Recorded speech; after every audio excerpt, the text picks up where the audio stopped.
오늘은 신명기 10장의 말씀을 보도록 하겠습니다. 이 10장의 내용은 모세가 세상을 떠나기 전에 가나안 2세대들에게 이제 하나님의 말씀을 지킴을 통하여 너희에게 진정한 복이 되며 또 그 말씀을 따라 살 때 하나님의 영광, 하나님의 임재가 너희에게 나타날 것이라 하는 축복의 말씀과 함께 하나님의 명령을 다시금 재각인시키는 내용인데요. 오늘도 이 말씀을 통해서 하나님이 무엇을 기뻐하시는가, 우리가 하나님 앞에 어떻게 살아야 하는가를 말씀을 통해서 깨달을 수 있는 저와 여러분 되기를 주님의 이름으로 축복합니다. 10장 1절에 그때의 여호와께서 내게 이르시기를 너는 처음과 같은 두 돌판을 다듬어 가지고 산에 올라와 내게로 나오고 또 나무 궤 하나를 만들라. 모세가 하나님 앞에 시내산에서 십계명을 받은 이후에 하나님의 명령을 통해서 백성들이 지금 우상을 섬기는데 네가 빨리 내려가 봐라. 모세가 그 말씀을 듣고 이제 법궤를 들고 시내산에서 내려오다 보니까 이스라엘 백성들이 우상을 섬깁니다. 금송아지를 만들어서 절하고 춤을 추고 이스라엘 백성들이 우상을 섬기는 걸 보고요. 분을 느껴 이 모세가 하나님이 주신 십계명을요 그들에게 던집니다. 그래서 그 십계명이 깨져버렸습니다. 이것은 무엇을 의미하냐면요. 하나님의 말씀을 지킬 때 하나님과의 언약의 관계인데 하나님의 말씀을 백성들이 저버렸습니다. 말씀을 지키지 않은 겁니다. 우상 숭배를 했습니다. 이미 계약은 깨졌다. 너희가 하나님의 관계의 계약을 깼다 하는 의미가 있습니다.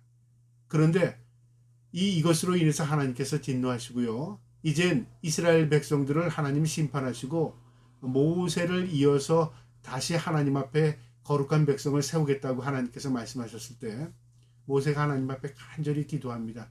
이 백성을 긍휼히 여겨주시고 이 백성을 회복의 은혜를 베풀어 달라고 간절히 기도합니다. 하나님께서 모세의 기도를 들으시고요. 용서하시고 다시 재차 이 언약을 체결하는 내용인데요. 이 십계명은 깨어졌으나 이제 하나님께서 다시 그 말씀을 모세를 통해서 세우고자 내가 그 돌판을 만들라. 내가 이 말씀, 너희가 저버린 이 말씀을 다시 기록해 주겠다 하는 내용으로 두 돌판을 만들라고 한 겁니다. 그래서 모세는 그 명령을 받고요. 두 돌판을, 깨어진 돌판 대신에 다른 돌판을 만듭니다. 그리고 하나님께서 뭐라고 말씀하시냐면 이 말씀을 잘 지킬 수 있도록, 보존할 수 있도록 궤를 만들어서 그것을 그 안에 보관하고 모든 백성들이 하나님의 말씀이 우리와 함께하는 것, 그거 기억하게 하라는 겁니다. 그래서 또 나무궤 하나를 만들라 그렇게 명령하십니다. 2절에요. 내가 깨뜨린 처음 판에 쓴 말을 내가 그 판을 쓰리니 너는 그것을 그 궤에 넣으라 하시기로 내가 조각목으로 궤를 만들고 처음 것과 같은 돌판 둘을 다듬어 손에 들고 산에 오르매 하나님의 명령을 대로 돌 2개를 만들어서 이제 하나님 앞에 다시 시내산으로 올라가는 겁니다. 4절에요. 여호와께서 그 총회 날에 산 위에 불 가운데 너희에게 이르신 십계명을 처음과 같이 그 판에 쓰시고 그것을 내게 주시기로 하나님께서 다시 이 언약의 관계를 체결하기 위해서요. 다시 말씀을 기록해 주셨습니다. 이거 은혜죠. 인간들의 죄악을 하나님이 심판하셔야 되는데 심판을 거두셨습니다. 왜요? 모세의 기도를 받으신 거죠. 여러분 우리가 죄악 가운데 있는 구원받던 존재가 아닙니다. 그런데 하나님은 우리 긍휼히 여기셨습니다. 우리는 그 구원의 은혜를 입었음에도 불구하고 답습합니다. 죄악을요. 그런데 중요한 것은요. 우리는 죄인이기 때문에 죄를 답습합니다. 그러나 우리가 그 죄를 답습하는 것 하나님 기뻐하지 않습니다. 또한 우리가 그 죄를 짓고 반복하는 거 원치 않습니다. 그래서 우리가 죄를 지었다면 하나님 앞에 회개하고 통회하고 다시 돌이키는 것, 회개라고 하죠. 그것을 하나님 기뻐하십니다. 그리고 하나님께서 회복시킵니다. 이스라엘 백성들도 마찬가지입니다. 그래서 하나님께서 다시 이 돌판에 글을 기록해 주신 겁니다. 십계명을요. 5절에 내가 돌이켜 산에서 내려와서 여호와께서 내게 명령하신 대로 그 판을 내가 만든 궤에 넣었더니 지금까지 있느니라. 이처럼 모세가 하나님의 말씀을 다시 기록한 그 돌판을 하나님의 명령으로 법궤에 보관한 것이 이스라엘 민족, 이 신명기가 쓰여질 그 당시에도 이스라엘 민족들이 보존하고 있었다 그 말이죠. 지금은 이 두 돌판이 어디 있는지 모릅니다. 그러니까 이스라엘 민족이 이 성전이 무너질 때에 그 안에 있던 성전의 기물들이 다 흩어져 버렸습니다. 어디 갔는지 모릅니다. 그 이후에는 성경에서 행방을 찾지 못합니다. 그 전까지는 기록이 있었으나 그 이후에는 기록이 남지 않았습니다.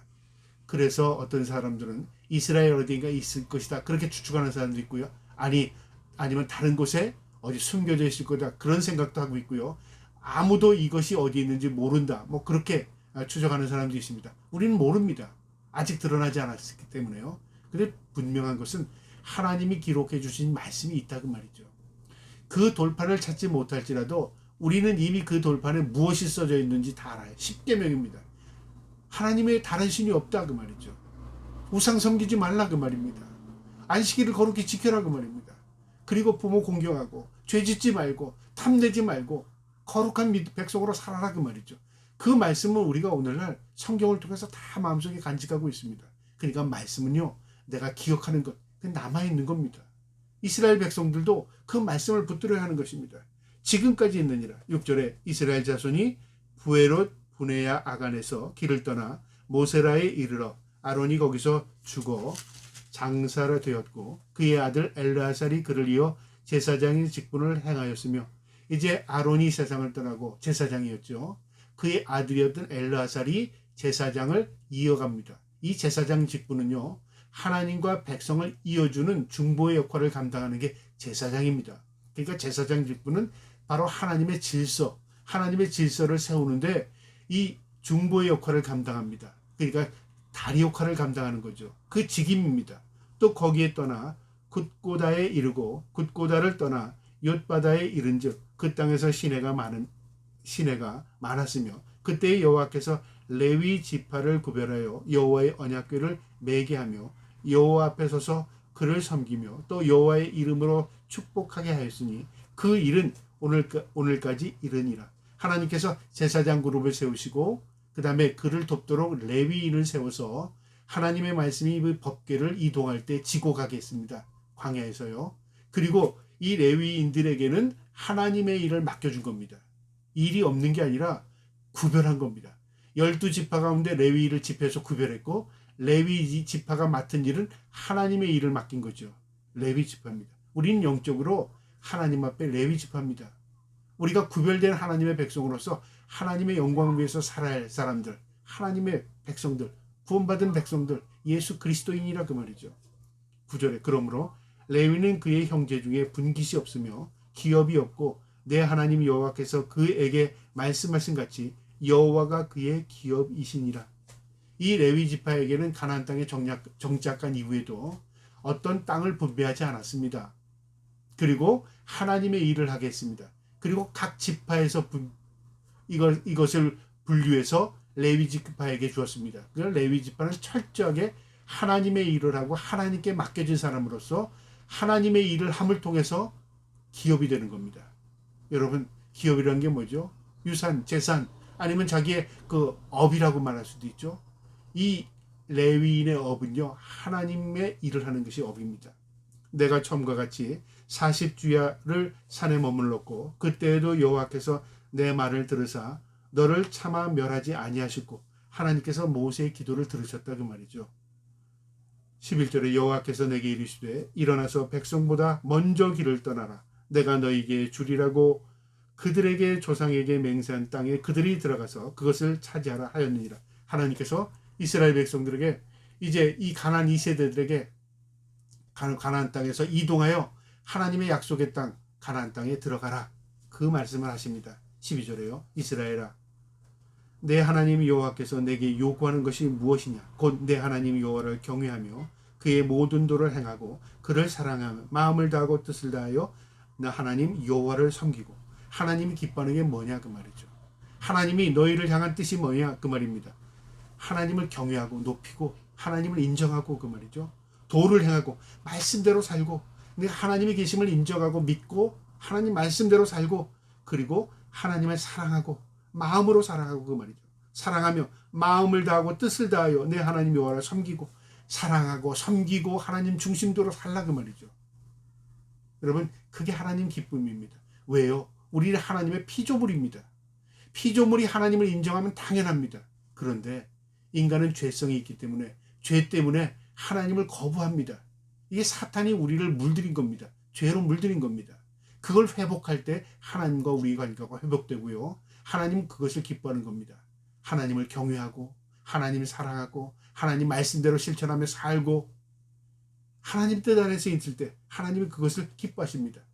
하나님 그래서 우리를 만드신 겁니다. 13절에 내가 오늘 내 행복을 위하여 내게 명령하는 여호와의 명령과 규례를 지킬 것이 아니냐. 여러분 놀라운 말씀입니다. 너의 행복을 위하여 하나님의 명령과 규례를 지키랍니다. 우리가 무슨 신앙생활 잘하고 우리가 말씀대로 살고 그러면 우리는 괴롭고 하나님은 기쁘고 것으로 착각하죠. 거꾸로입니다. 우리가 하나님의 말씀대로 살면요. 매뉴얼대로 살면 말씀대로만 살면 우리가 복이 됩니다. 우리가 진정으로 말씀 안에 행복이 있습니다. 우리가 그 말씀 때문에 기쁨을 누립니다. 하나님께도 물론 영광이 됩니다. 여러분 그래서 하나님께서 우리에게 말씀하시는 겁니다. 그런데 우리는 착각해요. 마치 우리가 어떤 것을 행하면 신앙생활 잘하면 나는 괴롭고 하나님은 기쁜 것으로 착각하죠. 여러분 그렇지 않습니다. 내가 믿음으로 살고 신앙으로 살면요. 내가 복이 됩니다. 하나님 너의 행복을 위하여 하나님의 명령과 규례를 지키랍니다. 14절에요. 하늘과 모든 하늘의 하늘과 땅과 그의 만물을 본래 내 하나님 여호와께 속한 것이요. 이 세상의 모든 것들은 하나님 만드신 피조물이고 하나님께 속했다 그 말입니다. 여호와께서 오직 내 조상들을 기뻐하시고 그들을 사랑하사 그들을 후손이 너희를 만민 중에서 택하였음이 오늘과 같으니라. 그러므로 너희는 마음의 할례를 행하고 다시는 목을 굳게 하지 말지니라. 여러분 마음의 할례라는 게 뭘까요? 몸의 할례, 표피를 베는 것은요. 우리가 상징입니다. 나는 하나님의 백성. 그런데 할례는 행했으나 하나님의 뜻대로 살지 않았어요. 그거는 참으로 하나님의 백성이 아닙니다. 할례라는 건 뭐냐면요. 우리가 표시를 내는 건데 무슨 표시? 마음의 표시를 둬라 그 말이죠. 마음으로 각인해라. 나는 하나님의 백성을 인정하며 늘 하나님의 뜻 안에서 살아라 그 말입니다. 그게 마음의 할례입니다. 하나님께서 그렇게 말씀하시면서 목을 굳게 하지 말랍니다. 곧게 교만하지 말라 그 말이죠. 늘 하나님 앞에 겸손함으로 머리 숙이고 살아라 그 말이죠. 그게 왜요? 너에게 복이 되고 너에게 행복이 된다 그 말입니다. 17절에 너의 하나님 여호와는 신 가운데의 신이시며 주 가운데 주시오 크고 능하시며 두려우신 하나님이시라. 사람을 외모로 보지 아니하시며 뇌물을 받지 아니하시고. 여러분 사람처럼 뇌물로 마음이 이랬다 저랬다. 사람이 외모처럼 뭔가를 홀리고 하나님은 중심을 보십니다. 우리의 심장과 폐부를 헤아리십니다. 우리의 머리카락까지 세심받으시는 우리를 모든 속속들이 다 하시는 분이십니다.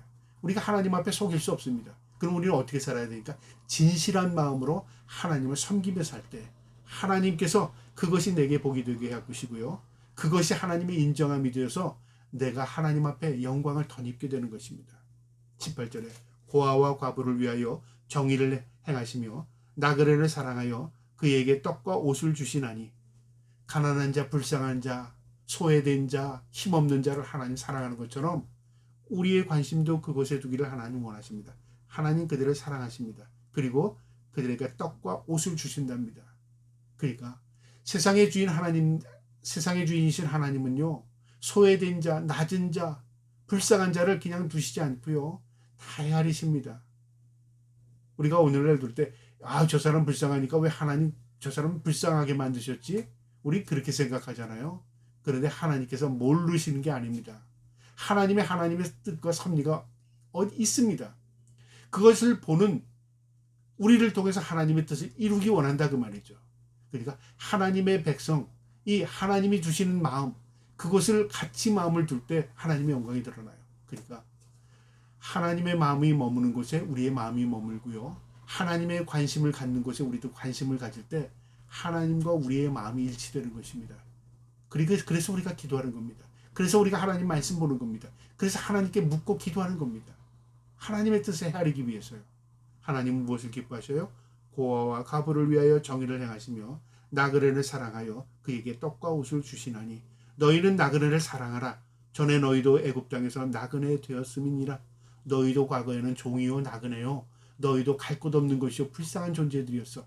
하나님이 너희를 불쌍히 여겨서 구원하는 것처럼 너희도 그들의 처지를 헤아려서 그들을 불쌍히 여겨라. 내가 그것을 기뻐한다 그 말입니다. 20절에요. 내 하나님 여호와를 경외하여 그를 섬기며 그에게 의지하고 그의 이름을 맹세하라. 하나님을 의지하고 하나님을 높이고 경외하고 하나님의 이름으로 맹세하라 그 말이죠. 우리의 모든 것이 중심이 하나님이 되라 그 말입니다. 21절에 그는 내 찬송이시요 내 하나님이시라. 내 눈으로 본 것 같이 크고 두려운 일을 너희를 위하여 행하셨느니라. 하나님은 이스라엘 백성들을 구원해내시고 놀라운 이적과 기적의 사실을 통해서 이스라엘 백성을 구속해 나가셨다 그 말이죠. 그 놀라운 능력의 하나님을 믿어라 그 말입니다. 마지막 22절에 애굽에 내려간 내 조상들이 겨우 70인이었으나 이제는 내 하나님 여호와께서 너를 하늘의 별같이 많게 하셨느니라. 이스라엘 백성들이 애굽에 나갔을 때 70명 있습니다. 소수가 애굽으로 내려갔습니다. 그 당시에는 이스라엘에 살 수가 없었습니다. 그래서 살기 위해서 애굽에 갔습니다. 그런데 이 애굽 땅이 그들에게 모판이 된 겁니다. 온실이 된 겁니다. 그것에서 무려 250에서 350만이나 되는 엄청난 인구로 폭발적으로 증가했습니다. 그리고 그들이 그렇게 큰 민족이 되어서 하나님께서 그들을 이끌고 광야를 통과해서 하나님께서 예비하신 약속의 땅 가나안 땅에 그들을 정착시키고자 할 것이 하나님의 은혜였습니다. 이거 기억해라 그 말이죠. 너희도 나그네 같은 인생이었어. 너희도 고아와 가부 같은 인생이었어. 너희도 도움 없이 살 수 없는 인생이었어. 그러나 하나님께서 너희를 구속해내서 너희를 먹을 것 주고 입혀서 너희가 오늘날 이렇게 된 것이고 너희도 소수민족에 불과했어. 그러나 하나님께서 너희를 이렇게 번성케 하셔서 이 가나안을 통과해서 이제 하나님의 약속의 땅 앞에 있는 것이야. 하나님께서 주신 은혜를 잊지 말아라는 것이죠. 우리의 삶을 돌이켜볼 때 우리의 모든 것이 하나님의 은혜일 수밖에 없는 것입니다. 우리는 빈손으로 이 땅에 왔습니다. 그러나 하나님께서 우리에게 가정 주시고 우리의 모든 것들을 하나님께서 은혜로 베풀어 주신 것입니다. 그리고 우리가 하나님 앞에 서는 날 우리가 빈손으로 하나님 앞에 몸으로 우리가 하나님 앞에 섭니다. 그리고 하나님 앞에 뭐라고 고백하겠습니까? 하나님의 은혜를 고백할 수밖에 없는 것입니다. 하나님께서 우리를 이 땅에서 은혜로 살게 하셨다가 하나님께서 약속의 천국을 하나님께서 예비하셔서 그 천국으로 우리를 입성시킵니다. 이것이 우리를 약속을 믿고 사는 소망의 사람들입니다. 저와 여러분이 그 소망 가지고 하루하루 믿음으로 살 수 있기를 주님의 이름으로 축복합니다. 아멘.